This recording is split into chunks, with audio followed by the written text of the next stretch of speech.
Mga kalaban ng Gilas Pilipinas ang 6 na ex-NBA player. Sistema ni Coach Tim Con sa offense at depensa ng Gilas mananatiling matatagin. Bago natin yan ipagpatuloy mga kaibigan, palike and subscribe po muna and pa-hit ng notification bell. Maraming salamat po. Do or die nga po ang mangyayari at kinakailangan ibuhos na ng Gilas Pilipinas ang kanilang pinakamagaling na laban dito kontra nga po sa koponan ng Brazil. 2 laban na lang, no? At kapag naipanalo ito ng Gilas Pilipinas ay papasok na tayo at magkakaroon ng slot sa Olympics. Kung titignan po ninyo as of now, nagiging banta sa Gilas Pilipinas etong 6 na ex-NBA player ng Brazil, which is kung titignan nyo, mas eksperyensado sa Gilas.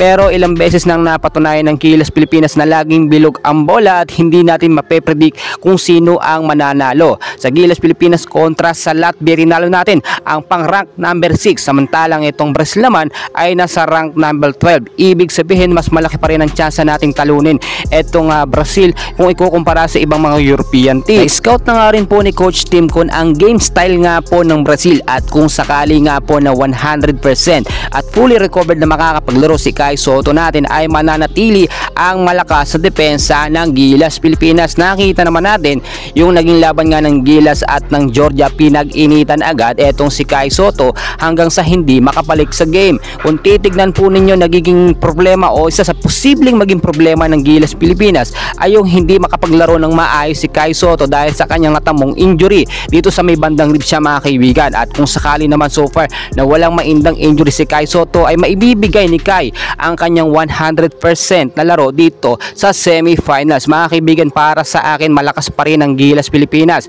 dahil nga kumpiyansa tayo sa panibagong sistema ni Coach Tim Con ay kayang talunin ang koponan ng Brazil. Yung mga ex-NBA player naman ng Brazil mga kaibigan na hindi naman magagaling, no, na-drop lang sila pero hindi naman tumagal din sa NBA. Samantalang ang ating mga Gilas player, especially yung mga young Gilas player natin ay talagang eksperyensado na at marami na pong napapatunayan. Sabihin na natin mga kaibigan na do or die etong game na ito ay mas maganda pa rin maibuhos ng Gilas Pilipinas kung ano ang kanilang magagawa. Well, kung makikita po ninyo, first 5 lineup ng Gilas Pilipinas mananatili pa rin.